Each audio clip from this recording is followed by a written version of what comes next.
अवले अल्लाह नूर उपाया कुदरत के सब बंदे एक नूर दे सब जग उपजा कौन भले को मंदे। देश विदेश ਵਿੱਚ ਬੈਠੀਆਂ ਪ੍ਰੋਗਰਾਮ ਇੱਕ ਨੂਰ ਨਾਲ ਜੁੜੀਆਂ ਸਾਰੀਆਂ ਸੰਗਤਾਂ ਨੂੰ ਗੁਰਪ੍ਰੀਤ ਸਿੰਘ ਵੱਲੋਂ ਜੀ ਆਇਆਂ ਨੂੰ। ਆਪ ਸਭ ਸੰਗਤਾਂ ਦਾ ਇਸ ਖਾਸ ਪ੍ਰੋਗਰਾਮ ਵਿੱਚ ਸਵਾਗਤ ਹੈ ਜੀ। ਸੰਗਤ ਜੀ, ਪ੍ਰੋਗਰਾਮ ਇੱਕ ਨੂਰ ਵਿੱਚ ਜਿਵੇਂ ਅਸੀਂ ਅਕਸਰ ਸਾਡੀ ਕੋਸ਼ਿਸ਼ ਰਹਿੰਦੀ ਹੈ ਕਿ ਕੁਝ ਐਸੀਆਂ ਚੀਜ਼ਾਂ ਵੀ ਤੁਹਾਡੇ ਰੂਬਰੂ ਕਰਵਾਈਆਂ ਜਾਣ ਜਿਹੜੀਆਂ ਆਮ ਹਾਲਾਤਾਂ ਦੇ ਵਿੱਚ ਅਸੀਂ ਨਹੀਂ ਤੱਕ ਸਕਦੇ, ਉਹਨਾਂ ਤੱਕ ਨਹੀਂ ਪਹੁੰਚ ਕਰ ਸਕਦੇ। ਤੇ ਅੱਜ ਦਾ ਸਾਡਾ ਵਿਸ਼ਾ ਵੀ ਕੁਝ ਹੋਰ ਹਟ ਕੇ ਇਸ ਤੋਂ। ਅੱਜ ਤੁਹਾਨੂੰ ਅਸੀਂ ਦੁਰਲਭ ਵਸਤੂਆਂ ਦੇ ਬਹੁਤ ਹੀ ਇਤਿਹਾਸਕ ਮਹੱਤਤਾ ਵਾਲੇ ਉਹਨਾਂ ਗ੍ਰੰਥਾਂ ਦੇ ਸ਼੍ਰੀ ਗੁਰੂ ਗ੍ਰੰਥ ਸਾਹਿਬ ਜੀ ਦੇ ਇੱਕ ਪਾਵਨ ਸਰੂਪ ਦੇ ਵੀ ਦਰਸ਼ਨ ਕਰਾਉਣੇ ਨੇ। ਤੇ ਬੜਾ ਹੀ ਇੱਕ ਅਲੱਗ ਸਬਜੈਕਟ, ਤੇ ਇਸ ਅਲੱਗ ਸਬਜੈਕਟ ਨੂੰ ਸੰਭਾਲਿਆ ਹੋਇਆ ਜਿਨ੍ਹਾਂ ਨੇ, ਤੇ ਜਿਨ੍ਹਾਂ ਦੀ ਇੱਕ ਬੜੀ ਵੱਡੀ ਦੇਣ ਹੈ ਮੈਂ ਸਮਝਦਾ ਸਿੱਖ ਕੌਮ ਨੂੰ। ਇੱਕ ਛੁਪੇ ਹੋਏ ਰੁਸਤਮ ਆਪਾਂ ਕਹਿ ਸਕਦੇ ਹਾਂ। ਇੱਕ ਫੈਮਿਲੀ, ਮਾਰਕੋ ਫੈਮਿਲੀ ਦਿੱਲੀ ਦੀ, ਉਹਦੇ ਵਿੱਚ ਸਾਡੇ ਨਾਲ ਇਸ ਵੇਲੇ ਸਰਦਾਰ ਰੁਪਿੰਦਰ ਸਿੰਘ ਮਾਰਕੋ ਸਾਹਿਬ ਮੌਜੂਦ ਨੇ। ਤੁਹਾਡਾ ਸਵਾਗਤ ਕਰਦੇ ਹਾਂ ਜੀ ਸਾਡੇ ਇਸ ਪ੍ਰੋਗਰਾਮ ਦੇ ਵਿੱਚ। ਫਤਿਹ ਅਰਜ਼ ਕਰਦੇ ਹਾਂ ਜੀ। ਵਾਹਿਗੁਰੂ ਜੀ ਕਾ ਖਾਲਸਾ, ਵਾਹਿਗੁਰੂ ਜੀ ਕੀ ਫਤਿਹ। ਸਰਦਾਰ ਰੁਪਿੰਦਰ ਸਿੰਘ ਜੀ, ਇਸ ਵੇਲੇ ਇਹ ਸੰਗਤਾਂ ਦੇਖ ਰਹੀਆਂ ਨੇ ਕਿ ਕੁਝ ਸਾਹਮਣੇ ਪਿਆ ਹੋਇਆ। ਇਹ ਮੈਂ ਕਹਿੰਦਾ ਸਾਡਾ ਸਰਮਾਇਆ, ਸਾਡੇ ਵਾਸਤੇ ਬਹੁਤ ਵੱਡਾ ਕੁਝ ਹੈ। ਤੇ ਇਹਦੇ ਬਾਰੇ ਹੁਣ ਇਹ ਵਸਤੂਆਂ ਜਿਹੜੀਆਂ ਦੀ ਇਕੱਤਰਤਾ ਬਣੀ ਹੈ, ਇਹ ਕਿਵੇਂ ਤੁਹਾਡੇ ਕੋਲ ਆਈਆਂ? ਕੀ ਸਾਰਾ ਇਹਦਾ ਇਨੀਸ਼ੀਏਟਿਵ ਰਿਹਾ ਤੁਹਾਡੀ ਫੈਮਿਲੀ ਦਾ? ਉਹਦੇ ਬਾਰੇ ਪਹਿਲਾਂ ਸਟਾਰਟਿੰਗ 'ਚ ਸਾਨੂੰ ਇਹ ਦੱਸੋ, ਫਿਰ ਅਸੀਂ ਇਹਨਾਂ ਦੇ ਬਾਰੇ ਖੁੱਲ੍ਹ ਕੇ ਗੱਲ ਕਰਾਂਗੇ। ਮੈਂ ਇੱਕ ਲਫ਼ਜ਼ੀ ਗੱਲ ਤਾਂ ਇਹੀ ਕਹਿ ਸਕਦਾ ਕਿ ਇਹ ਮਾਰਕੋ ਪਰਿਵਾਰ ਨੇ ਪਰਟੀਕੁਲਰਲੀ ਮੇਰੇ ਫਾਦਰ ਸਾਹਿਬ ਨੇ, ਮੈਂ ਕਹਤੇ ਉਹਨਾਂ ਦੀ ਫੋਟੋ ਤੁਹਾਨੂੰ ਦਿਖਾਓ, ਮਾਰਕੋ ਸਾਹਿਬ ਨੇ, ਉਹਨਾਂ ਦੀ ਕੋਈ 60 ਸਾਲ ਦੀ ਕਾਲਣਾ ਹੈਗੀ ਹੈ। ਉਹਨਾਂ ਨੇ ਇਹ ਸਾਰਾ ਮਟੀਰੀਅਲ ਜਿਹੜਾ ਹੈਗਾ ਵੇ ਹਿੰਦੁਸਤਾਨ ਕੀ, ਕਦੀ ਰਸ਼ੀਆ ਜਾ ਰਹੇ ਹਨ, ਕਦੀ ਇੰਗਲੈਂਡ ਜਾ ਰਹੇ ਹਨ, ਕਦੀ ਜਰਮਨੀ ਜਾ ਰਹੇ ਹਨ, ਜਿੱਥੇ ਜਿੱਥੇ ਸਾਡਾ ਕੋਈ ਮਟੀਰੀਅਲ ਪਿਆ ਸੀ ਉਹਨੂੰ ਇਕੱਠਾ ਕਰਨ 'ਤੇ ਲੱਗੇ ਰਹੇ। ਅਨਫੋਰਚੂਨੇਟਲੀ ਅੱਜ ਤੋਂ 5 ਸਾਲ ਪਹਿਲੇ ਉਹਨਾਂ ਦਾ ਨਿਊਯਾਰਕ ਵਿੱਚ ਦੇਹਾਂਤ ਹੋ ਗਿਆ ਅਤੇ ਹੀ ਵੈਂਟ ਇਨਟੂ ਕੋਮਾ। ਉਹਨਾਂ ਨੂੰ ਬ੍ਰੇਨ ਹੈਮਰੇਜ ਹੋ ਗਿਆ ਅਤੇ ਉਹਨਾਂ ਨੂੰ ਟਾਈਮ ਹੀ ਨਹੀਂ ਮਿਲਿਆ ਕਿ ਕੁਝ ਦੱਸਣ ਦਾ ਬਈ ਕੀ ਹੈ ਜਾਂ ਕੀ ਨਹੀਂ। ਲੇਕਿਨ ਮੇਰੀ ਮਦਰ ਤਾਂ ਸ਼ੁਰੂ ਤੋਂ ਹੀ ਉਹਨਾਂ ਨਾਲ ਸੀ, ਅਤੇ ਮੈਂ ਪਿਛਲੇ 5-10 ਸਾਲਾਂ ਤੋਂ USA ਦੇ ਕਾਫੀ ਚੱਕਰ ਲਗਾ ਰਿਹਾ ਸੀ ਕਿ ਇਹ ਦਾਦੀ ਦਾ ਜਿਹੜਾ ਸਾਰਾ ਕੁਝ ਸੰਭਾਲਿਆ ਜਾਏ। ਸੋ ਦ ਬੋਟਮ ਲਾਈਨ ਇਜ਼ ਕਿ ਮੈਂ ਇਸ ਕੌਮ ਦੇ ਅਨਮੋਲ ਖਜ਼ਾਨੇ ਦਾ ਕਸਟੋਡੀਅਨ ਬਣ ਗਿਆ ਜੀ। ਆਮ ਨਾਟ ਅ ਸਕਾਲਰ, ਮੈਂ ਨਾ ਮੈਂ ਅਨਮੋਲ ਖਜ਼ਾਨਾ ਹੀ ਕਹਾਂਗਾ ਕਿਉਂਕਿ ਗੋਇੰਗ ਬੈਕ ਫਾਦਰ ਨੂੰ ਧਾਰਮਿਕ ਲਗਨ ਤੇ ਮੇਰੀ ਦਾਦੀ ਕੋਲੋਂ ਲੱਗੀ। ਬਹੁਤ ਹੀ ਰਿਲੀਜੀਅਸ ਖਿਆਲਾਂ ਦੇ ਸਨ। ਮੇਰੀ ਮਦਰ ਵੀ ਗਿਆਨੀ ਸੀ ਅਤੇ ਫਾਦਰ ਨੂੰ ਕੈਮਰੇ ਦਾ, ਫੋਟੋਗ੍ਰਾਫੀ ਦਾ ਬਹੁਤ ਸ਼ੌਕ ਸੀ ਜੀ। ਸੋ ਹੀ ਪੁੱਟ 2 and 2 ਟੂਗੈਦਰ। ਉਹਨਾਂ ਨੇ ਆਪਣੀ ਧਾਰਮਿਕ ਬੈਕਗਰਾਊਂਡ ਨੂੰ ਔਰ ਕੈਮਰੇ ਨੂੰ ਇਸਤੇਮਾਲ ਕਰਨਾ ਸ਼ੁਰੂ ਕਰਤਾ। ਮੇਰਾ ਖਿਆਲ ਹੈ ਕਿ 60-70 ਸਾਲ ਤੋਂ ਇਹ ਕੰਟਰੋਵਰਸੀ ਚੱਲ ਰਹੀ ਸੀ ਕਿ ਕਿਹੜੀ ਬੀੜ ਨੂੰ ਗੁਰਿਆਈ ਦਿੱਤੀ ਗਈ,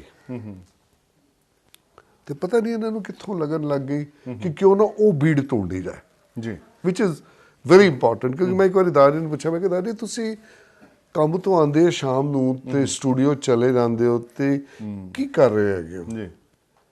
ਕਹਿੰਦੇ ਬੇਟਾ ਰੋਜ਼ ਅਰਦਾਸ ਕਰਦੇ ਹੈਗੇ ਗੁਰੂ ਮਾਨਿਓ ਗ੍ਰੰਥ। ਉਹ ਗ੍ਰੰਥ ਕਿੱਥੇ? ਕੋਈ ਕਹਿੰਦਾ ਉੱਥੇ ਕਰਤਾਰਪੁਰ ਪਿਆ, ਕੋਈ ਕਹਿੰਦਾ ਹਰਿਮੰਦਰ ਸਾਹਿਬ ਪਿਆ, ਕੋਈ ਕਹਿੰਦਾ ਦਿੱਲੀ ਪਿਆ, ਕੋਈ ਕਹਿੰਦਾ ਦੇਹਰਾਦੂਨ ਪਿਆ। ਤੇ ਪਰ ਮੈਂ ਕਿਹਾ ਦਾਦੀ ਇਹ ਪ੍ਰਿੰਟਡ ਬੀੜਾਂ ਹੈਗੀਆਂ ਤੇ ਫਿਰ ਅਸਲ ਗ੍ਰੰਥ ਦੀ ਕੀ ਲੋੜ ਹੈ? ਕਹਿਣ ਲੱਗੇ, ਕਹਿੰਦੇ ਨੇ ਕਿ ਜਿਸ ਵੇਲੇ ਕਿਸੇ ਕੌਮ ਦੀ ਬਰਬਾਦੀ ਕਰਨੀ ਹੋਏ ਨਾ ਤੇ ਉਹਦੇ ਗ੍ਰੰਥਾਂ ਵਿੱਚ ਐਡਲਟ੍ਰੇਸ਼ਨ ਸ਼ੁਰੂ ਕਰਦੇ ਆ। ਸੋ ਟੂ ਪ੍ਰੀਵੈਂਟ ਦੈਟ ਅਸਲ ਗ੍ਰੰਥ ਦਾ ਮਿਲਣਾ ਬੜਾ ਜ਼ਰੂਰੀ। ਮੈਂ ਫਿਰ ਪੁੱਛਿਆ, ਮੈਂ ਕਿਹਾ ਪ੍ਰਿੰਟਡ ਕਿਤਾਬ ਹੈ ਅਸਲ ਕੰਮ ਕੀ? ਕਹਿੰਦੇ ਬੇਟਾ ਦੇਖ ਇਹ ਫੁੱਟਾ ਜਿਹੜਾ ਤੂੰ ਅੱਗੇ ਰੱਖਿਆ ਹੈ ਨਾ, ਹੁਣ ਇਹ ਫੁੱਟਾ ਇੱਕ ਬੰਦਾ 13 ਇੰਚ ਦਾ ਬਣਾ ਕੇ ਆ ਜਾਂਦਾ ਹੈ, ਤੇ ਤੁਸੀਂ ਉਹਨੂੰ ਕੀ ਕਹੋਗੇ? ਕਹਿੰਦਾ ਜੀ ਗੱਲ ਤੇ ਸਹੀ ਹੈਗੀ ਕਿ ਉਹ ਵੀ ਫੁੱਟਾ ਉਹ 13 ਇੰਚ ਦਾ 12 ਇੰਚ ਦਾ। ਕਹਿੰਦੇ ਨੇ ਕਿ ਲੰਡਨ ਦੇ ਵਿੱਚ ਉਹਨਾਂ ਨੇ ਪਾਰਟਿਕੂਲਰ ਟੈਂਪਰੇਚਰ ਦੇ ਉੱਤੇ ਇੱਕ ਪਲੈਟੀਨਮ ਦਾ ਫੁੱਟਾ ਬਣਾ ਕੇ ਰੱਖਿਆ ਹੈ ਜਿਹੜਾ ਐਗਜ਼ੈਕਟ 12 ਇੰਚ ਹੈਗਾ। ਕਿਸੇ ਨੂੰ ਕੋਈ ਸ਼ੱਕ ਹੈ ਉਹਨੂੰ ਜਾ ਕੇ ਮਿਲਾਓ, ਕੰਪੇਅਰ ਕਰੋ। ਦੈਟ ਇਜ਼ ਦ ਰੀਜ਼ਨ ਕਿ ਅਸਲ ਗ੍ਰੰਥ ਸਾਡੇ ਕੋਲ ਹੋਏਗਾ, ਦੁਸ਼ਮਣ ਜਿੰਨੀ ਮਰਜ਼ੀ ਉਹਦੇ ਚ ਅਡਲਟ੍ਰੇਸ਼ਨ ਕਰਦੇ ਰਹਿਣ, ਕੋਈ ਸਵਾਲ ਜਵਾਬ ਖੜਾ ਹੁੰਦਾ ਹੈ, ਇਹ ਜੀ ਓਰੀਜਨਲ ਰੈਫਰੈਂਸ ਵਾਸਤੇ ਰੈਫਰੈਂਸ ਵਾਸਤੇ। ਮਤਲਬ ਇਤਨਾ ਸਖਤ ਉਹਨਾਂ ਦੇ ਵਿਚਾਰ ਸਨ, ਕਹਿੰਦੇ ਬਾਣੀ ਦਾ ਕਿੰਤੂ ਪਰੰਤੂ ਕਰਨਾ ਬਿਲਕੁਲ ਵਰਜਿਤ ਹੈਗਾ। ਕਿਸੇ ਆਦਮੀ ਕੋਲ ਇਹ ਆਥੋਰਾਈਜੇਸ਼ਨ ਨਹੀਂ ਕਿ ਇੱਕ ਫੁੱਲ ਸਟਾਪ ਕਾਮਾ ਵੀ ਬਾਣੀ ਦਾ ਚੇਂਜ ਕਰੇ, ਲੇਕਿਨ ਜਿਸ ਬੀੜ ਨੂੰ ਗੁਰਿਆਈ ਦਿੱਤੀ ਗਈ ਜਾਂ ਜਿਨ੍ਹਾਂ ਬੀੜਾਂ ਤੇ ਬਾਣੀ ਪਾਵਨ ਬੀੜਾਂ ਤੇ ਸਾਡੀ ਬਾਣੀ ਚੜ ਕੇ ਆਈ ਹੈਗੀ ਹੈ, ਉਹਨਾਂ ਦਾ ਇਤਿਹਾਸ ਸਾਡੇ ਕੋਲ ਹੋਣਾ ਬੜਾ ਜ਼ਰੂਰੀ ਹੈ। ਬਿਲਕੁਲ, ਇਹ ਇੱਕ ਵਿਰਾਸਤ ਹੈ। ਗੁਰੂ ਮਾਨਿਓ ਗ੍ਰੰਥ ਦੀ ਆਪਾਂ ਗੱਲ ਕਰਦੇ, ਆਗਿਆ ਪਈ ਅਕਾਲ ਕੀ ਤਬੇ ਚਲਾਇਓ ਪੰਥ, ਸਭ ਸਿੱਖਣ ਕੋ ਹੁਕਮ ਹੈ ਗੁਰੂ ਮਾਨਿਓ ਗ੍ਰੰਥ। ਸੋ ਗੁਰੂ ਗ੍ਰੰਥ ਸਾਹਿਬ ਜੀ ਦੀਆਂ ਬੀੜਾਂ ਦਾ ਇਤਿਹਾਸ, ਉਹਦੇ ਵਿੱਚ ਵੀ ਥੋੜ੍ਹੇ ਜਿਹੇ ਪੱਖ ਅਸੀਂ ਇਹਨਾਂ ਕੋਲ ਲਾਵਾਂਗੇ। ਬਾਕੀ ਅਸੀਂ ਜਾਣਦੇ ਹਾਂ ਕਿ ਕਿਸ ਢੰਗ ਦੇ ਨਾਲ ਇਹ ਪਹਿਲੀ ਸੰਪਾਦਨਾ ਹੁੰਦੀ ਹੈ, ਪਹਿਲਾ ਪ੍ਰਕਾਸ਼ ਸ਼੍ਰੀ ਹਰਿਮੰਦਰ ਸਾਹਿਬ ਵਿਖੇ ਹੋਇਆ। ਆਪਾਂ ਸਾਰਾ ਉਹ ਮਨਾਇਆ ਵੀ, ਉਹਦੀ ਚਰਚਾ ਵੀ ਕੀਤੀ। ਪਰ ਅੱਜ ਦਾ ਸਾਡਾ ਜਿਹੜਾ ਐਂਗਲ ਹੈ, ਕੁਝ ਉਹਨਾਂ ਅਸਲੀ ਹੱਥ ਲਿਖਤ ਬੀੜਾਂ ਦੇ ਬਾਰੇ ਅਸੀਂ ਥੋੜ੍ਹੀ ਜਿਹੀ ਗੱਲ ਕਰਾਂਗੇ, ਤੇ ਇੱਕ ਖਾਸ ਬੀੜ ਸਾਹਿਬ ਦੇ ਅੱਜ ਅਸੀਂ ਆਪ ਜੀ ਨੂੰ ਦਰਸ਼ਨ ਵੀ ਕਰਵਾਉਣੇ ਨੇ। ਤੇ ਇਹ ਸਾਰਾ ਖਜ਼ਾਨਾ ਐਡਾ ਅਮੋਲਕ ਖਜ਼ਾਨਾ ਮੈਂ ਸਮਝਦਾ ਤੇ ਬੜੀ ਹੀ ਤਰਸਯੋਗ ਹਾਲਤ ਦੇ ਵਿੱਚ ਪਹੁੰਚ ਗਿਆ ਸੀ, ਤੇ ਵੈਸੇ ਅੱਜ ਵੀ ਪਹੁੰਚਿਆ ਹੋਇਆ ਕਈ ਜਗ੍ਹਾ ਤੇ ਮੌਜੂਦ ਹੈ। ਪਰ ਅਸੀਂ ਬਿਲਕੁਲ ਇਸ ਵਕਤ ਤੋਂ ਅਵੇਸਲੇ ਜੇ ਹੋਏ ਪਏ, ਸਾਡਾ ਧਿਆਨ ਇਹ ਇੱਕ ਐਡੇ ਵੱਡੇ ਜਿਹੜਾ ਐਸਪੈਕਟ ਹੈ ਸਾਡਾ, ਕਿਉਂਕਿ ਜੇ ਇਸ ਚੀਜ਼ ਨੂੰ ਹੋਰ ਮੇਰੇ ਖਿਆਲ 20-25 ਸਾਲ ਨਾ ਸਾਂਭਿਆ ਤੇ ਆਪਣੇ ਆਪ ਹੀ ਡਿਟੀਰੀਓਰੇਟ ਹੋ ਜਾਣਾ, ਖਤਮ ਹੋ ਜਾਏਗੀ ਸਾਡੇ ਕੋਲੋਂ ਚੀਜ਼। ਸੋ ਮਾਰਕੋ ਸਾਹਿਬ, ਇਸ ਪੱਖ ਤੋਂ ਸੋ ਵੀਰ ਜੀ, ਗੱਲ ਸਿਰਫ ਬੀੜਾਂ ਦੀ ਹੀ ਨਹੀਂ ਹੈ, ਬੀੜਾਂ ਤੇ ਸਾਡੇ ਕੋਲ ਬਾਣੀ ਆਈ ਨਾ।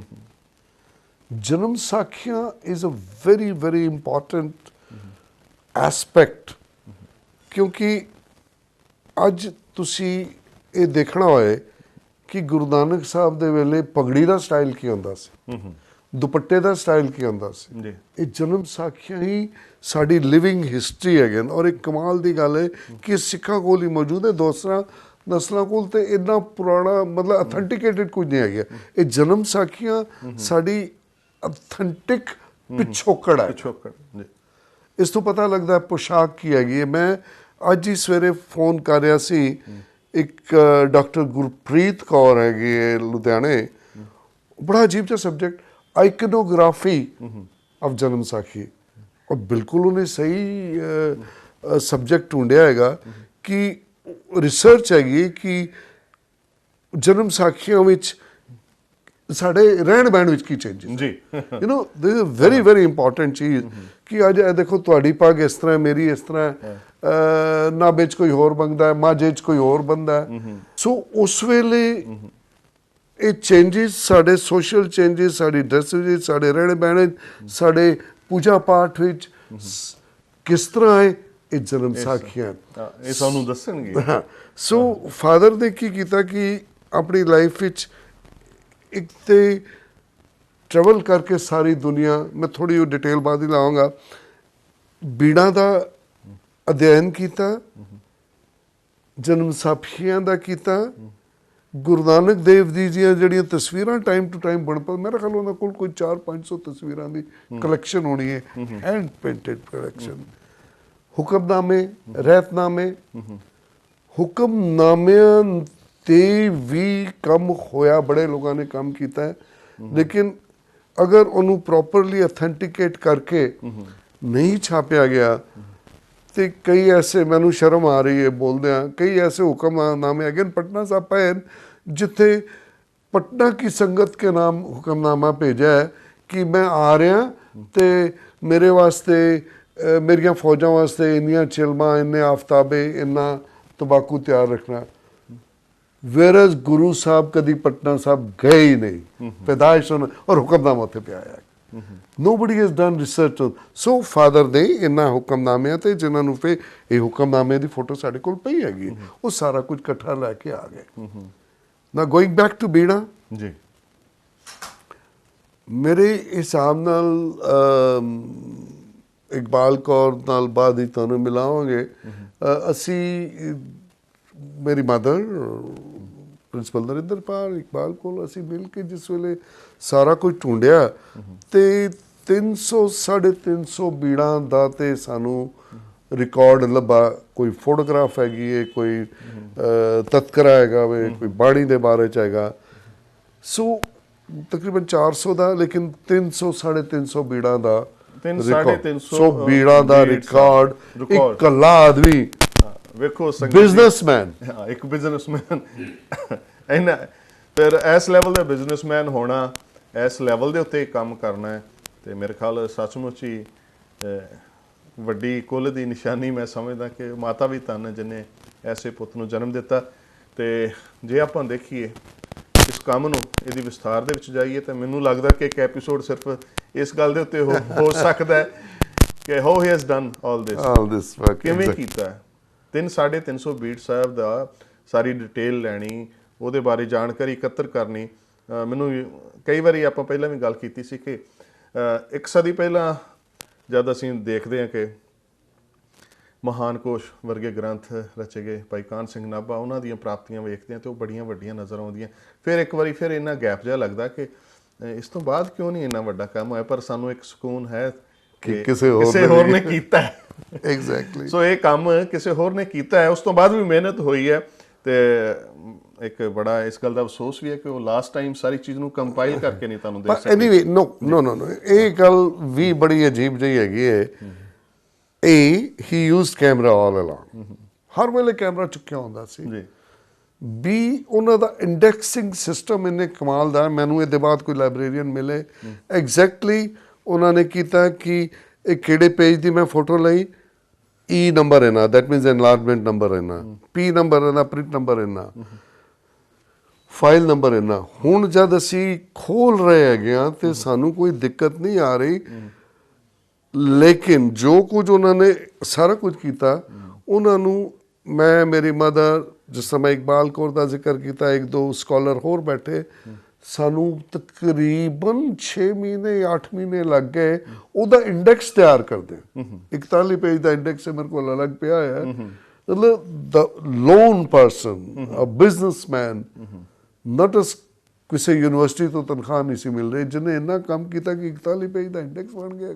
41 ਪੇਜ ਦਾ ਸਿਰਫ ਇੰਡੈਕਸ ਬਣ ਗਿਆ। ਹੁਣ ਵਾਟ ਇਜ਼ ਦ ਐਡਵਾਂਟੇਜ ਇਹਨਾਂ ਸਾਰਾ ਕੰਮ ਕਰਨ ਦੀ? ਵੀ ਜੀ ਮੈਂ ਅਗਰ ਲਿਸਟ ਤੁਹਾਨੂੰ ਦਿਆਂ ਇਹਨਾਂ ਬੀੜਾਂ ਦੀ ਤੇ ਮੈਂ ਕਹਾਂ ਤੁਸੀਂ ਮੈਨੂੰ ਇਹਦੇ ਚੋਂ ਨਾ 150 ਬੀੜਾਂ ਢੂੰਡ ਕੇ ਦਿਖਾ ਦਿਓ। ਉਹਨਾਂ ਨੇ ਹਰ ਬੀੜ ਦੀ ਲੋਕੇਸ਼ਨ ਵੀ ਦੱਸੀ ਕਿਤੇ।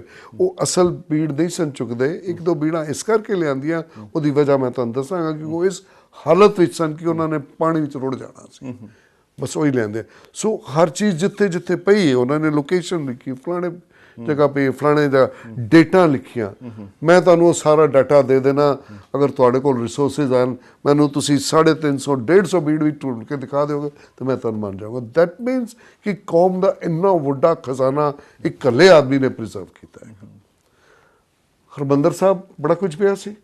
ਅਸ਼ੋਕ ਜੀ ਸਨ ਸਾਧੂ ਵੇਲੇ ਸ਼ਾਇਦ ਕਿਊਰੇਟਰ ਸਨ, ਅਸ਼ੋਕ ਜੀ ਸਨ, ਮੈਂ ਨਾਲ ਸੀ।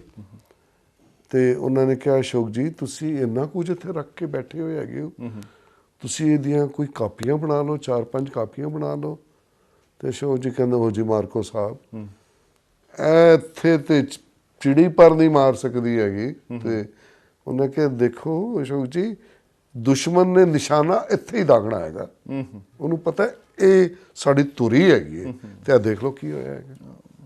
ਦੈਟ ਮੀਨਸ ਕਿ ਦਿਸ ਮੈਨ ਬਾਈ ਹਿਮਸੈਲਫ ਇਹ ਸਾਰਾ ਕੁਝ ਪ੍ਰੀਜ਼ਰਵ ਕਰਕੇ ਤੁਹਾਨੂੰ ਮੈਨੂੰ ਦੇ ਗਏ, ਕੌਮ ਨੂੰ ਦੇ ਗਏ। ਇੱਕ ਗੱਲ ਹੋਰ ਕਹਿ ਗਏ, ਹੁਣ ਮੈਨੂੰ ਪਤਾ ਨਹੀਂ ਬੋਲਣੀ ਚਾਹੀਦੀ। ਕਹਿੰਦੇ ਬੇਟਾ ਕੌਮ ਸੁੱਤੀ ਹੋਈ ਹੈ, ਜਦ ਜਾਗੇਗੀ ਨਾ 60 ਸਾਲ ਮੈਨੂੰ ਲੱਗੇ ਤੇ 60 ਸਾਲ ਉਹਨਾਂ ਨੂੰ ਮੇਰੇ ਕੰਮ ਦੇ ਉੱਤੇ ਰਿਸਰਚ ਕਰਦੇ ਲੱਗੇ। ਮੈਂ ਇੰਨਾ ਕੁਝ ਛੋੜ ਕੇ ਜਾ ਰਿਹਾ ਕਿ 60 ਸਾਲ ਹੋਰ ਲੱਗ ਜਾਣਗੇ ਤੇ। ਔਰ ਵਾਕਈ ਮੈਂ ਜਿਸ ਵੇਲੇ ਸਾਰਾ ਕੁਝ ਤੁਹਾਨੂੰ ਖੋਲ ਕੇ ਦਿਖਾਵਾਂਗਾ ਤੇ ਯੂ ਵਿਲ ਬੀ ਸਰਪ੍ਰਾਈਜ਼ਡ ਕਿ ਸੱਚਮੁੱਚ ਇੱਕ ਸ਼ਖਸ ਨੇ, ਮੈਂ ਸਮਝਦਾ ਕਿ ਮਾਇਆ ਨੂੰ ਸਫਲੀ ਕਰਨ ਦਾ ਕਿਉਂਕਿ ਅਸੀਂ ਆਮ ਤੌਰ ਤੇ ਇਹਨੂੰ ਮਾਇਆ ਸਮਝਦੇ ਹਾਂ ਨਾ ਕਿ ਸਾਡੇ ਕੋਲ ਪੈਸਾ, ਮਨੀ ਨੂੰ ਅਸੀਂ ਮਾਇਆ ਸਮਝ ਲੈਨੇ, ਪਰ ਇਸ ਮਾਇਆ ਨੂੰ ਵੀ ਜੇ ਕਿਸੇ ਨੇ ਸਫਲੀ ਕੀਤਾ ਹੈ ਤੇ ਇੱਕ ਬੜੇ ਸੁਚੱਜੇ ਤੇ ਇੰਟੈਲੀਜੈਂਟ ਵੇ ਦੇ ਨਾਲ ਕੀਤਾ ਹੈ। ਸਿਰਫ ਇਹ ਨਹੀਂ ਕਿ ਉਹਦੇ ਵਿੱਚ ਮੈਂ ਸਮਝਦਾ ਕਿ ਤੁਸੀਂ ਕਹਿ ਰਹੇ ਕੋਈ ਕਿਸੇ ਯੂਨੀਵਰਸਿਟੀ ਤੋਂ, ਠੀਕ ਹੈ ਉਹਨਾਂ ਨੂੰ ਤਨਖਾਹ ਨਹੀਂ ਸੀ ਮਿਲ ਰਹੀ, ਪਰ ਕਿਸੇ ਚੰਗੇ ਪ੍ਰੋਫੈਸਰ ਤੋਂ ਘੱਟ ਨਹੀਂ ਮੈਂ ਤਾਂ ਸਮਝਦਾ ਕਿ ਉਹਨਾਂ ਨੂੰ ਕੋਈ ਬਹੁਤ ਵੱਡੇ ਸਕਾਲਰ ਦੇ ਰਿਵਾਰਡਸ ਮਿਲਣੇ ਚਾਹੀਦੇ ਸੀ। ਪਰ ਅਸੀਂ ਅੱਗੇ ਗੱਲ ਕਰਾਂਗੇ ਕਿ ਅਸੀਂ ਕਿਵੇਂ ਉਹਨਾਂ ਨੂੰ ਰਿਕਗਨਾਈਜ਼ ਕਰ ਸਕੇ ਜਾਂ ਨਹੀਂ ਕਰ ਸਕੇ। ਜੀ, ਕਿਸੇ ਨੇ ਰੈਕਗਨਾਈਜ਼ ਕੀਤਾ ਨਹੀਂ ਕੀਤਾ। USA ਗਏ ਤੇ ਉੱਥੋਂ ਦੇ ਮੇਅਰ ਨੇ ਇਹਨਾਂ ਨੂੰ ਯੂਰੋਡਾਈਟ ਦਾ ਖਿਤਾਬ ਦਿੱਤਾ, ਜਿਹਦਾ ਮਤਲਬ ਇਹ ਹੁੰਦਾ ਹੈ ਕਿ ਜਿੰਨੇ ਵੀ ਪੜ੍ਹੇ ਲਿਖੇ ਏਸ਼ੀਅਨ ਹੈਗੇ ਲਰਨਡ ਉੱਥੇ, ਉਹਨਾਂ ਚੋਂ ਸਭ ਤੋਂ learned Aadmi. I don't know ਤੁਹਾਡਾ ਕੈਮਰਾ ਪਕੜ ਸਕਦਾ ਕਿ ਨਹੀਂ। Tribute to the Asian Americans, ਇਹ 1993 ਵਿੱਚ ਉਹਨਾਂ ਨੂੰ ਮਿਲਿਆ, ਮਨੋਹਰ ਸਿੰਘ ਮਾਰਕੋ। ਉਹਨਾਂ ਨੇ ਇੰਨੀ ਤਾਰੀਫ ਕੀਤੀ। ਲੇਕਿਨ ਹਿੰਦੁਸਤਾਨ ਵਿੱਚ ਜਿੱਥੇ ਉਹਨਾਂ ਦੀ ਪੈਦਾਇਸ਼ ਹੈਗੀ, ਜਿੱਥੋਂ ਦੇ ਰਹਿਣ ਵਾਲੇ ਹੈਗੇ, ਜਿੱਥੇ ਵਾਸਤੇ ਇਹ ਸਾਰਾ ਕੰਮ ਕੀਤਾ, ਉਹ ਉਹਨਾਂ ਨੇ ਕਿਸੇ ਨੇ ਨਹੀਂ ਰੈਕਗਨਾਈਜ਼ ਕੀਤਾ। ਤੁਸੀਂ ਰੈਕਗਨੀਸ਼ਨ ਛੱਡ ਦਿਓ। ਉਹਨਾਂ ਦੇ ਬਾਅਦ ਅਸੀਂ ਰਲ ਕੇ ਉਹਨਾਂ ਦੀਆਂ ਸਾਰੀਆਂ ਚੀਜ਼ਾਂ ਨੂੰ ਇਕੱਠਾ ਕੀਤਾ ਜੀ। ਅੱਜ ਤਾਰੀਖ ਤੱਕ ਕੋਈ ਯੂਨੀਵਰਸਿਟੀ ਉਹ ਕੰਮ ਨੂੰ ਛਾਪਣ ਵਾਸਤੇ ਨਹੀਂ ਤਿਆਰ। Why I don't know. ਅੱਛਾ ਜੀ, ਉਸ ਕੰਟਰੀ ਨੇ ਇਹਨਾਂ ਨੂੰ ਆਨਰ ਕੀਤਾ ਹੈਗਾ, ਲੇਕਿਨ ਇੱਥੇ ਉਹਨਾਂ ਦਾ ਕੰਮ ਛਾਪਣ ਵਾਸਤੇ ਨਹੀਂ ਕੋਈ ਤਿਆਰ ਹੈਗਾ। ਵੈਸੇ ਛਪ ਗਿਆ, ਪਹਿਲਾ ਵਾਲੀਅਮ ਛਪ ਗਿਆ, ਮੈਂ ਜਲਦੀ ਆ ਜਾਏਗਾ। ਲੇਕਿਨ ਕਿਸੇ ਲੋਕਾਂ ਨੇ ਡਾਕਟਰੇਟ ਕੀਤੀ ਜੀ, ਕਿੰਨੇ ਬੰਦਿਆਂ ਨੇ ਡਾਕਟਰੇਟ ਸਾਡੇ ਘਰ ਬੈਠ ਕੇ ਕੀਤੀ ਹੈ। ਇਸ ਰਿਸਰਚ ਦੇ ਉੱਤੇ ਫਰਦਰ ਰਿਸਰਚ ਕਰ ਲਈ ਹੈਗੀ। ਆਪ ਡਾਕਟਰ ਬਣ ਗਏ ਹੈਗੇ ਜੀ। ਮੈਂ ਇੱਥੇ ਇੱਕ ਮੇਰੇ ਕੋਲ ਜਨਮ ਸਾਖੀ ਪਈ ਹੈ, ਬੜੀ ਮਸ਼ਹੂਰ ਜਨਮ, ਸਾਰੀ ਦੁਨੀਆ ਪਿਆਰੇ ਲਾਲ ਕਪੂਰ ਦੀ ਜਨਮ ਸਾਖੀ ਦੀ ਗੱਲ ਕੀਤੀ ਹੈ। ਲੋਕਾਂ ਨੇ ਡਾਕਟਰੇਟ ਵੀ ਕੀਤੀ ਹੈ। ਮੇਰੇ ਕੋਲ ਸੈਂਟਾ ਬਾਰਬਰਾ ਯੂਨੀਵਰਸਿਟੀ ਤੋਂ, ਅਮਰੀਕਾ ਤੋਂ ਬੜੇ ਵੱਡੇ ਸਕਾਲਰ ਆਏ ਤੇ ਦੇਖਿਆ, ਤੇ ਇਸ ਦੇ ਉੱਤੇ 1961 ਦੇ ਰਿਮਾਰਕ ਫਾਦਰ ਸਾਹਿਬ ਦੇ ਦਿੱਤੇ। ਕਹਿੰਦੇ ਕਮਾਲ ਹੋ ਗਈ, on this very work he could have got doctorate in 1961। ਇਹ ਕੰਮ ਨੂੰ ਉਸ ਵੇਲੇ ਡਾਕਟਰੇਟ ਮਿਲ ਸਕਦੀ ਸੀ। ਔਰ ਇੰਨੇ ਕਿੰਨੇ ਹੀ ਕੰਮ ਹੈਗੇ ਨੇ ਉਹਨਾਂ ਦੇ, ਕਿੰਨੀਆਂ ਹੀ doctorate, but he never went for any doctorate. ਕਿਸੇ ਪੋਲੀਟੀਕਲ ਪਾਰਟੀ ਨਾਲ ਅਟੈਚ ਨਹੀਂ ਸਨ, ਕਿਸੇ ਨਾਲ ਆਪਣਾ ਕੰਮ ਲੱਗਦੇ ਰਹੇ, ਕੰਮ ਕਰਕੇ ਆਪਣੇ ਆਪ ਅੱਖਾਂ ਬੰਦ ਕੀਤੀਆਂ ਚਲੇ ਗਏ। ਇੱਕ ਖਜ਼ਾਨਾ ਸਾਡੇ ਕੋਲ ਛੋੜ ਗਏ। ਹੁਣ ਥੋੜਾ ਜਿਹਾ ਮਾਰਕੋ ਸਾਹਿਬ ਬੜੀ ਵੱਡੀ ਉਹਨਾਂ ਦੀ ਦੇਣ, ਕਿਉਂਕਿ ਆ ਅੱਗੇ ਜੋ ਕੁਝ ਪਿਆ ਹੈ ਨਾ ਸਾਡੇ, ਇਹ ਤਾਂ ਕੁਝ ਇਹਨੂੰ ਦੇਖ ਕੇ ਤੇ ਹੁਣ ਸਵਾਲ ਕਾਫੀ ਬਣੇ ਹੋਣਗੇ ਸੰਗਤਾਂ ਦੇ ਮਨ ਦੇ ਵਿੱਚ ਕਿ ਇਹ ਕੀ ਕੁਝ ਹੈ ਇਸ ਵੇਲੇ, ਜਿਹੜਾ ਇਸ ਵੇਲੇ ਸੰਗਤਾਂ ਦਰਸ਼ਨ ਵੀ। ਮੈਂ ਵਿਦਆਊਟ ਗੋਇੰਗ ਇਨ ਡੀਟੇਲਸ, ਮੇਰਾ ਹੁਣ ਕੀ ਸਬਜੈਕਟ ਬਣ ਗਿਆ ਉਹਦੇ ਬਾਅਦ? ਮੇਰਾ ਹੁਣ ਸਬਜੈਕਟ ਇਹ ਬਣ ਗਿਆ ਹੈਗਾ, ਮੈਂ ਇੱਕ ਇੰਟਰਨੈਸ਼ਨਲ ਸਿੱਖ ਹੈਰੀਟੇਜ ਸੈਂਟਰ ਹੈਗਾ, ਮੈਂ ਉਹਦਾ ਵੀ ਫਾਊਂਡਰ ਮੈਂਬਰ ਹੈਗਾ। ਮੇਰਾ ਹੁਣ ਇੱਕੋ ਹੀ ਏਮ ਬਣ ਗਿਆ ਕਿ ਲੋਕਾਂ ਨੂੰ ਐਜੂਕੇਟ ਕੀਤਾ ਜਾਏ ਕਿ ਇਹੋ ਜਿਹੀਆਂ ਚੀਜ਼ਾਂ ਅਜੇ ਵੀ ਬੜੀਆਂ ਪਈਆਂ ਹੈਗੀਆਂ, ਉਹ ਕਿਸ ਹਾਲਤ ਵਿੱਚ ਹਨ ਔਰ ਉਹਨਾਂ ਨੂੰ ਕਿਸ ਤਰ੍ਹਾਂ ਪ੍ਰੀਜ਼ਰਵ ਕੀਤਾ ਜਾਏ। ਸੋ ਮੇਰਾ ਖਿਆਲ ਅੱਜ ਦਾ ਟੌਪਿਕ ਸਾਡਾ ਇਹ ਹੈਗਾ, ਕਿਉਂਕਿ ਅਗਰ ਮਾਰਕੋ ਸਾਹਿਬ ਤੇ ਗੱਲ ਕਰਨ ਲੱਗੇ ਤੇ ਫਿਰ ਤੁਹਾਨੂੰ ਮਹੀਨਾ ਇੱਥੇ ਹੀ ਬੈਠਣਾ ਪੈਣਾ ਪੂਰੇ ਦਾ ਪੂਰਾ। ਸੋ ਖੈਰ, ਅਸੀਂ ਉਹਨਾਂ ਦੇ ਬਾਰੇ ਗੱਲ, ਇੱਕ ਅਸਲੀ ਟ੍ਰਿਬਿਊਟ ਮੇਰੇ ਖਿਆਲ ਕਿਸੇ ਐਸੇ ਸਕਾਲਰ ਨੂੰ ਇਹੀ ਹੈ ਕਿ ਅਸੀਂ ਉਹਨਾਂ ਦੇ ਕੰਮ ਨੂੰ ਦੇਖੀਏ ਜੋ ਉਹਨਾਂ ਨੇ ਕੀਤਾ। ਸੋ ਕੁਝ ਅਸੀਂ ਅੱਜ ਦੇਖਣ ਦੀ ਕੋਸ਼ਿਸ਼ ਕਰਦੇ ਹਾਂ, ਖਾਸ ਤੌਰ ਤੇ ਸਾਡੇ ਸਾਹਮਣੇ ਜਿਹੜੇ ਇਹ ਗ੍ਰੰਥ ਪਏ ਨੇ, ਮੌਜੂਦ ਨੇ, ਇਹਨਾਂ ਦੇ ਬਾਰੇ ਕੀ ਕੁਝ ਹੈਗਾ ਇਹਨਾਂ ਦੇ ਵਿੱਚ, ਤੇ ਉਸ ਬੀੜ ਸਾਹਿਬ ਦੇ ਬਾਰੇ, ਉਹ ਜਿਹੜੀ, ਕਿਉਂਕਿ ਅੱਜ ਸੰਗਤ ਜੀ ਹੁਣ ਜੋ ਅਸੀਂ ਤੁਹਾਨੂੰ ਦਿਖਾਉਣ ਜਾ ਰਹੇ, ਇੱਕ ਬੜੀ ਹੀ ਦੁਖੀ ਹਿਰਦੇ ਦੇ ਨਾਲ ਅਸੀਂ ਤੁਹਾਨੂੰ ਇਹ ਚੀਜ਼ ਦਿਖਾਉਣੀ ਹੈ। ਪਰ ਤੁਸੀਂ ਇਸ ਨੂੰ ਦੇਖ ਕੇ ਜੇ ਮਨ ਨੂੰ ਥੋੜਾ ਜਿਹਾ ਕੁਝ ਅਫਸੋਸ ਲੱਗੇ ਤੇ ਫਿਰ ਕੋਸ਼ਿਸ਼ ਜ਼ਰੂਰ ਕਰਨਾ ਕਿ ਜੇ ਕਿਤੇ ਹੋਰ ਐਸੇ ਗ੍ਰੰਥ ਮੌਜੂਦ ਨੇ ਤੇ ਉਹਨਾਂ ਨੂੰ ਸਮਝਣਾ। Exactly, this is the reason. ਜੋ ਕਰ ਗਏ ਹੁਣ ਅਸੀਂ ਉਹਦੇ 'ਚ ਕੁਝ ਵਾਅਦਾ ਤੇ ਨਹੀਂ ਪਾ ਸਕਦੇ, ਲੇਕਿਨ ਜੋ ਬਚ ਗਿਆ ਉਹਨੂੰ ਤੇ ਸੰਭਾਲ ਸਕਦੇ ਹਾਂ। ਦਿਸ ਇਜ਼ ਅੱਜ ਦਾ ਸਾਡਾ ਜਿਹੜਾ ਟੌਪਿਕ ਹੈਗਾ, ਇਹੀ ਰਹੇਗਾ। ਮੈਂ ਸਭ ਤੋਂ ਪਹਿਲੇ ਇਹ ਤਸਵੀਰ ਦਿਖਾ ਰਿਹਾ, ਮੈਂ ਤੁਹਾਨੂੰ ਬਾਅਦ ਵਿੱਚ ਇਹਦਾ ਸੌਫਟ ਵਰਕ ਭੇਜਾਂਗਾ। ਅਸੀਂ ਇਹ ਅੱਜ ਦਾ ਟੌਪਿਕ ਖਤਮ ਇੱਥੋਂ ਹੀ ਕਰਾਂਗੇ। ਇਹ ਇੱਕ ਬੀੜ ਸਾਹਿਬ ਹੈਗੀ ਹੈ ਜਿਹੜੀ ਪੌਂਟਾ ਸਾਹਿਬ ਇਸ ਹਾਲਤ ਵਿੱਚ ਪਈ ਹੈ। ਇਹ ਦੇਖ ਰਹੇ ਹੋ, ਇਹ ਬੀੜ ਨਹੀਂ, ਇਹ ਲੂਜ਼ ਪੇਜ ਪਏ ਨੇ, ਗਿੱਲੇ, ਇਹਨਾਂ ਤੇ ਪਾਣੀ ਪੈ ਟਪਕਦਾ ਸੀ, ਜਿਹਨੂੰ ਅੱਜ ਦੀ ਤਾਰੀਖ ਵਿੱਚ ਆਨੰਦਪੁਰੀ ਬੀੜ ਕਿਹਾ ਜਾ ਸਕਦਾ ਹੈ। ਇਹਨੂੰ ਇਸ ਕਰਕੇ ਦਿਖਾ ਰਿਹਾ ਕਿਉਂਕਿ ਬੀੜ ਮੈਂ ਤੁਹਾਨੂੰ ਬੀੜ ਸਾਹਿਬ ਬਾਅਦ ਹੀ ਦਿਖਾਵਾਂਗਾ ਕਿ ਇਹ ਬੀੜ ਪੌਂਟਾ ਸਾਹਿਬ ਐਸਟ੍ਰੋਲੋਜੀ ਦੀਆਂ ਕਿਤਾਬਾਂ ਵਿੱਚ ਗਿੱਲੇ ਪਾਣੀ ਉੱਤੋਂ ਪਾਣੀ ਡਿੱਗ ਰਿਹਾ ਹੈ, ਉਹਦੇ ਵਿੱਚ ਬੀੜ ਨਹੀਂ ਸੀ, ਕਿਤਾਬ ਨਹੀਂ ਸੀ, ਇਹ ਲੂਜ਼ ਪੇਜ ਪਏ ਸੀ, ਇਸ ਤਰ੍ਹਾਂ ਪਏ ਸਨ। ਮਾਰਕੋ ਸਾਹਿਬ ਨੇ ਅੱਜ ਤੱਕ ਕੋਈ ਚੀਜ਼ ਕਿਧਰੋਂ ਨਹੀਂ ਚੁੱਕੀ, ਲੇਕਿਨ ਉਸ ਚੀਜ਼ ਨੂੰ ਦੇਖ ਕੇ ਉਹਨਾਂ ਨੂੰ ਤਰਸ ਆ ਗਿਆ ਔਰ ਇਹਨਾਂ ਨੇ ਪਹਿਚਾਨ ਲਿਆ ਕਿ ਇਹ ਕੁਛ ਹੈ। ਖੋਲੀ ਤੇ ਨਹੀਂ ਸੀ ਨਾ, ਤੇ ਜੋ ਪੈਸੇ ਉਸ ਪੰਡਤ ਨੇ ਮੰਗੇ ਉਹਨੂੰ ਉਹ ਲਿਆਏ। ਉਹਦੀ 130 ਸਾਲ ਦੀ ਹਿਸਟਰੀ। ਅੰਗਰੇਜ਼ਾਂ 'ਚ ਇੱਕ ਬੜੀ ਖਾਸੀਅਤ ਸੀ, ਜਾਂ ਤੇ ਇਹ ਚੀਜ਼ਾਂ ਚੁੱਕ ਕੇ ਆਪਣੇ ਮਿਊਜ਼ੀਅਮ ਵਿੱਚ ਲੈ ਗਏ, ਜੋ ਇੱਥੇ ਛੋੜ ਗਏ ਉਹਨਾਂ ਨੂੰ ਲੋਕਲ ਇਹਨਾਂ ਦੇ ਜਿਹੜੇ ਜਿਹਨੂੰ ਅਸੀਂ ਅੱਜ ਕੱਲ੍ਹ ਕਾਰਪੋਰੇਸ਼ਨ ਦੇ ਜਾਂ ਟਾਊਨ ਹਾਲ ਕਹਿੰਦੇ ਆ, ਉੱਥੇ ਉਹਨਾਂ ਨੇ ਰਜਿਸਟਰ ਰੱਖੇ ਹੁੰਦੇ ਸਨ, ਉੱਥੇ ਮਿੰਟੇ। ਸੋ ਇਹਦੀ ਹਿਸਟਰੀ ਫਿਰ ਮਾਰਕੋ ਸਾਹਿਬ ਨੂੰ 130 ਸਾਲ ਪੁਰਾਣੀ ਮਿਲ ਗਈ ਕਿ ਗੁਰੂ ਸਾਹਿਬ ਦੇ ਸੇਵਾਦਾਰ ਸਨ ਕਨੈਤ ਰਾਜਪੂਤ। ਹੁਣ ਗੁਰੂ ਸਾਹਿਬ ਆਪ ਤੇ ਲੜਾਈਆਂ ਲੜਦੇ ਪਏ ਹੈਗੇ ਨੇ ਔਰ ਹੈ ਦੂਰ ਅੰਦੇਸ਼ੀ ਸਨ। ਸੋ ਉਹਨਾਂ ਨੂੰ ਪਤਾ ਸੀ ਕਿ ਪਤਾ ਨਹੀਂ ਇਹ ਚੀਜ਼ਾਂ ਮੈਂ ਸੰਭਾਲ ਪਾਵਾਂਗਾ ਕਿ ਨਹੀਂ ਪਾਵਾਂਗਾ। ਉਹਨਾਂ ਨੇ ਇਹ ਪਾਰਟਿਕੂਲਰ ਬੀੜ ਦੀ ਗੱਲ, ਬਾਕੀ ਚੀਜ਼ਾਂ ਦੀ ਗੱਲ, ਇਹ ਪਾਰਟਿਕੂਲਰ ਬੀੜ ਆਪਣੇ ਕਨੈਤ ਰਾਜਪੂਤਾਂ ਨੂੰ ਦਿੱਤੀ। ਉੱਥੋਂ ਉਹ ਰਾਜਸਥਾਨ ਚਲੇ ਗਏ, ਉੱਥੋਂ ਵਾਪਸ ਫਿਰ ਇਹ ਆ ਗਈ ਪੌਂਟਾ ਸਾਹਿਬ। ਪੌਂਟਾ ਸਾਹਿਬ ਉਸ ਪੰਡਤ ਨੂੰ ਪਤਾ ਨਹੀਂ ਸੀ, ਪੰਡਤ ਤੇ ਮਰ ਗਿਆ, ਉਹਦੇ ਪੁੱਤਰ ਨੂੰ ਉਹਨੇ ਕੋਨੇ 'ਚ ਰੱਖਿਆ ਸੀ ਉੱਤੇ। ਇਸ ਹਾਲਤ 'ਚ ਚੀਜ਼ ਆਈ। ਅਸੀਂ ਖਤਮ ਇੱਥੋਂ ਹੀ ਕਰਾਂਗੇ। ਇਹ ਫੋਟੋ ਮੈਂ ਤੁਹਾਨੂੰ ਦੁਬਾਰਾ ਦਿਖਾਵਾਂਗਾ ਕਿ ਜਿਸ ਵੇਲੇ ਆਦਮੀ ਪਿੱਛੇ ਲੱਗ ਜਾਏ ਤੇ ਚੀਜ਼ ਦੀ ਸੰਭਾਲ ਕੇ। ਇਹ ਮੈਂ ਬਾਅਦ ਵਿੱਚ ਫਿਰ ਲਵਾਂਗਾ। ਇੱਕ ਸਾਡੇ ਵਾਸਤੇ ਐਸਾ ਮੈਂ ਸਮਝਦਾ ਕਿ ਦੁੱਖ ਦੀ ਰਗ ਤੇ ਹੱਥ ਧਰਨ ਵਾਲੀ ਗੱਲ ਹੈ ਕਿ ਸ਼੍ਰੀ ਗੁਰੂ ਗ੍ਰੰਥ ਸਾਹਿਬ ਜੀ ਦੇ ਪਾਵਨ ਸਰੂਪ, ਉਹ ਵੀ ਹੱਥ ਲਿਖਤ ਤੇ ਹਿਸਟੋਰੀਕਲ ਐਂਗਲ ਤੋਂ ਦੇਖਿਆ ਜਾਏ ਤੇ ਇਹਦੀ ਅਹਿਮੀਅਤ ਅਸੀਂ ਅਜੇ ਸਰਟੀਫਾਈ ਤਾਂ ਨਹੀਂ ਕਰ ਸਕਦੇ, ਪਰ ਤੁਹਾਨੂੰ ਥੋੜਾ ਜਿਹਾ ਅੰਦਾਜ਼ਾ ਜ਼ਰੂਰ ਦੱਸਾਂਗੇ ਕਿ ਕਿੱਡੀ ਕੁ ਅਹਿਮੀਅਤ ਇਹਦੀ ਹੋ ਸਕਦੀ ਹੈ। ਉਹ ਮੈਂ ਜਿਸ ਵੇਲੇ ਆਏਗੀ ਬੀੜ ਸਾਹਮਣੇ ਦੇਖਾਂ, ਉਹਦੇ ਬਾਰੇ ਬਾਅਦ 'ਚ ਗੱਲ ਕਰਨੀ। ਪਰ ਇਸ ਹਾਲਤ ਤੱਕ ਇਹ ਸਾਰੀਆਂ ਚੀਜ਼ਾਂ ਪਹੁੰਚੀਆਂ ਇੰਨੇ ਅਵੇਸਲੇ ਅਸੀਂ ਪਹਿਲਾਂ ਰਹੇ ਹਾਂ ਤੇ ਵੈਸੇ ਕਾਫੀ ਹੱਦ ਤੱਕ ਹੁਣ ਵੀ ਹੈ, ਪਰ ਐਸੇ ਮਾਰਕੋ ਸਾਹਿਬ ਦੀ ਫੈਮਿਲੀ ਕੁਝ ਹੋਰ ਵੀਰ ਜ਼ਰੂਰ ਇਸ ਵੇਲੇ ਕੰਮ ਕਰ ਰਹੇ ਨੇ। ਇਹ ਨਹੀਂ ਕਿ ਅਸੀਂ ਕਰ ਸ਼ੁਰੂ ਹੋ ਗਿਆ ਹੈ, ਅੱਛੇ ਢੰਗ ਨਾਲ ਹੋ ਰਿਹਾ, ਸ਼ੁਰੂ ਹੋ ਗਿਆ, ਲੇਕਿਨ ਜੋ ਡਿਸਟਰੋਏ ਹੋ ਗਿਆ ਕਿੱਥੋਂ ਲੈ ਕੇ ਕਿੱਥੋਂ ਲਿਆਵਾਂਗੇ। ਪਰ ਹੁਣ ਸਾਡੇ ਵਾਸਤੇ ਅੱਜ ਦਾ ਜਿਹੜਾ ਇੱਕ ਵਿਸ਼ਾ ਮੇਨ ਇਹ ਰਹੇਗਾ ਕਿ ਅਸੀਂ ਜੋ ਬਚ ਗਿਆ ਉਹਨੂੰ ਇੱਕਦਮ ਆਪਾਂ ਉਹਨੂੰ ਸੰਭਾਲਣ ਦੀ ਕੋਸ਼ਿਸ਼ ਕਰੀਏ। You are doing a great job ਕਿ ਲੋਕਾਂ ਨੂੰ ਇਸ ਚੀਜ਼ ਨਾਲ ਉਹਨਾਂ ਨੂੰ ਦੱਸਣਾ ਕਿ ਦੇਖੋ ਤੁਹਾਡੇ ਖਜ਼ਾਨੇ ਨੂੰ ਤਬਾਹੀ ਕਿਸ ਤਰ੍ਹਾਂ ਹੋ ਰਹੀ ਹੈ, ਕੀੜਾ ਕਿੰਝ ਲੱਗਾ ਹੈਗਾ। ਸਿੱਧੀ ਜੀ ਗੱਲ ਜੇ ਆਪਾਂ ਪੰਜਾਬੀ ਚ ਕਹੀਏ ਤੇ ਤੁਹਾਡੇ ਖਜ਼ਾਨੇ ਨੂੰ ਘੁਣ ਲੱਗ ਰਿਹਾ।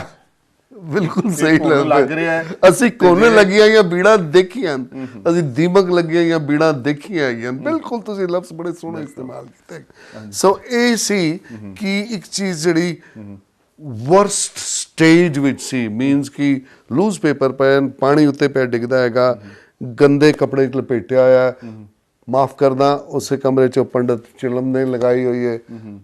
ਤੁਸੀਂ ਕੈਨ ਯੂ ਇਮੇਜਿਨ ਕਿ ਜਿਸ ਫਾਦਰ ਨੇ ਇਸ ਵੇਲੇ ਦੇਖਿਆ ਹੋਏਗਾ ਕਿ ਉਸ ਕਮਰੇ 'ਚ ਤੰਬਾਕੂ, ਉਹਨੇ ਨਾ ਕਮਰੇ ਸਾਰੇ ਖੋਲ ਦਿੱਤੇ ਬਈ ਹਵਾ ਨਿਕਲ ਜਾ, ਉਹਨੂੰ ਪਤਾ ਖਾਲਸੇ ਆ ਰਹੇ ਨੇ, ਲੇਕਿਨ ਫਾਦਰ ਕਹਿੰਦੇ ਨੇ ਕਿ ਮੈਨੂੰ ਰੋਣਾ ਆ ਗਿਆ ਕਿ ਤੰਬਾਕੂ ਪੀ ਰਹੇ ਤੇ ਉੱਤੇ ਬੀੜ ਸਾਹਿਬ ਪਈ ਹੋਈ, ਉਹ ਵੀ ਇਸ ਹਾਲਤ ਐਸਾ। ਸੋ ਵੀ ਜੀ that is the worst what can happen. ਉਹਦੇ ਬਾਅਦ ਮੈਂ ਹੁਣ ਇੱਥੋਂ ਚੁੱਕ ਰਿਹਾ, ਮੈਂ ਨਾ ਵੇਰੀਅਸ ਸਟੇਜਸ ਸੰਭਾਲਦੀਆਂ ਦਿਖਾ ਰਿਹਾ। ਇਹ ਤੁਹਾਨੂੰ ਦਿਖਾਈਏ, ਇਹਦੀ ਮੈਂ ਫਾਈਨਲ ਸਟੇਜ ਦਿਖਾਵਾਂਗਾ। ਇਹਦੇ ਬਾਅਦ ਹੁਣ ਪੁਰਾਣੀਆਂ ਚੀਜ਼ਾਂ ਸਾਨੂੰ ਇਸ ਹਾਲਤ ਵਿੱਚ ਮਿਲਦੀਆਂ ਹਨ। ਇਹ ਮਾਰਕੋ ਸਾਹਿਬ ਦੇ ਰਿਕਾਰਡ ਵਿੱਚੋਂ ਮੈਂ ਇੱਕ ਚੀਜ਼ ਕੱਢੀ ਹੈ ਜਿਹਨੂੰ ਉਹਨਾਂ ਨੇ ਲਿਖਿਆ ਹੈ ਜਨਮ ਸਾਖੀ ਬਾਲੇਵਾਲੀ 'ਚ। ਸੋ ਭਾਈ ਬਾਲੇਵਾਲੀ ਜਨਮ ਸਾਖੀ ਕਰਕੇ ਕਾਫੀ ਇਹ ਜਿਹੜਾ ਮਕਬੂਲ ਆਪਾਂ ਕਹਿ ਸਕਦੇ ਹਾਂ ਕਿ ਇਹਦੇ ਬਾਰੇ ਬਹੁਤ ਚਰਚਾ ਹੁੰਦੀ ਹੈ, ਅਕਸਰ ਹੁੰਦੀ ਹੈ। ਸੋ ਇਹਦੇ ਇਸ ਰੂਪ ਦੇ ਵਿੱਚ ਸਾਡੇ ਕੋਲ ਮੌਜੂਦ ਹੈ।